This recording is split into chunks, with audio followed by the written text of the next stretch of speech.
Agora sim, com o time completo aqui na tela com a chegada de Boris Casoy. Boris, vamos começar perguntando para os nossos dois comentaristas que estão lá no Rio de Janeiro pela proximidade geográfica com esse problema. Claro que a gente está falando ali, né, do Complexo do Alemão, Alexandre Borges, mas vale para a periferia de grandes cidades no país inteiro, né? A presença do Estado, para quem convive com a violência, talvez mais ainda de perto do que em outros lugares, a presença do Estado deve vir pela polícia ou pelo esporte, por ações de cidadania, outro tipo de Estado presente nas comunidades, hein, Alexandre?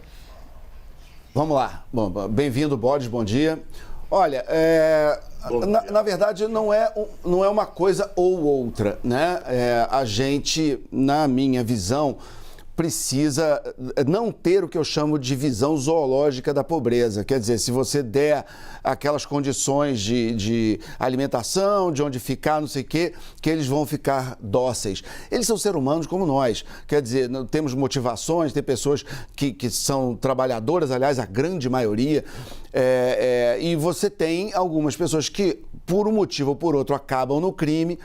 Uma parte foi obrigada? Talvez, há casos, mas você também tem quem opte pelo crime e que deveria sofrer o mesmo tipo de punição que o criminoso do colarinho branco, que o criminoso do Leblon, que o criminoso com dinheiro. Porque você tem, não são poucos os casos que mostram que você tem em todas as faixas sociais e educacionais gente que comete todo tipo de crime, inclusive os mais horrorosos.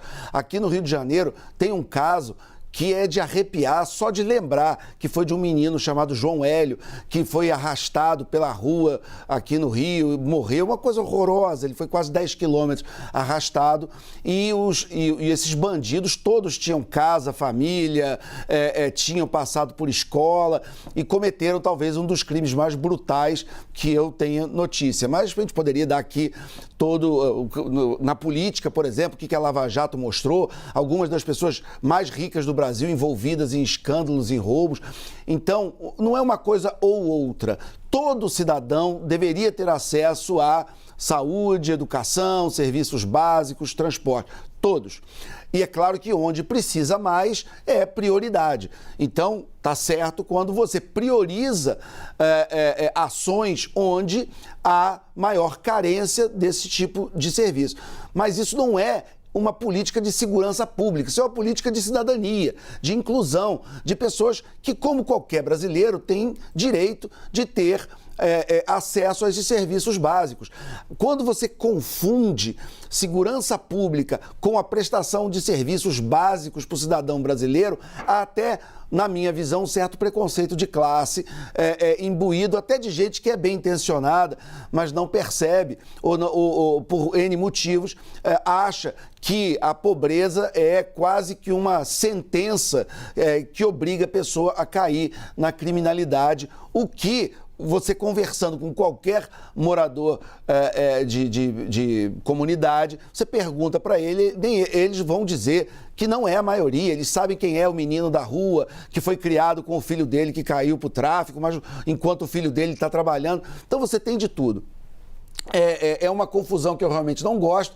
Tem aí um ranço ideológico dessa visão de que tudo se explica pela economia, o homo econômicos, que é uma absoluta bobagem, mas infelizmente é um vírus impregnado no debate há pelo menos 150 anos, e que acha que é economia, estúpido, que tudo você explica pela economia. Então, se uma pessoa não tem dinheiro, não tem alimento, que deveria ter, pelo amor de Deus, todos, mas aquilo já está empurrando aquela pessoa para o crime, quando, na verdade, há também no crime, em muitos casos, não em todos, mas em muitos casos, um componente de opção pessoal. E nós precisamos não fazer essa confusão, por quê? Porque isso também leva a distorções para o outro lado. Algumas leis que são extremamente lenientes com o criminoso, você tem essa aberração que é a maioridade penal com 18 anos de idade, você tem uma série de problemas também que acabam sendo causados porque você, num extremo, não dá serviços públicos, não inclui essas pessoas, e aí no outro extremo, alguns legisladores querem compensar isso, fazendo leis também que são tão lenientes com a criminalidade, acreditando naquela coisa do vigiar e punir do Foucault, enfim, de que as prisões são frutos da sociedade industrial, capitalista e não sei o quê, enfim, aquela conversa toda daquele francês que não nos ajuda em nada no combate à segurança pública. Até porque o morador de comunidade, ele merece viver em paz, em ordem, e ele quer um ambiente para viver, criar seus filhos, trabalhar e estudar com a mesma tranquilidade e com os mesmos serviços que nós, moradores da Zona Sul, também temos.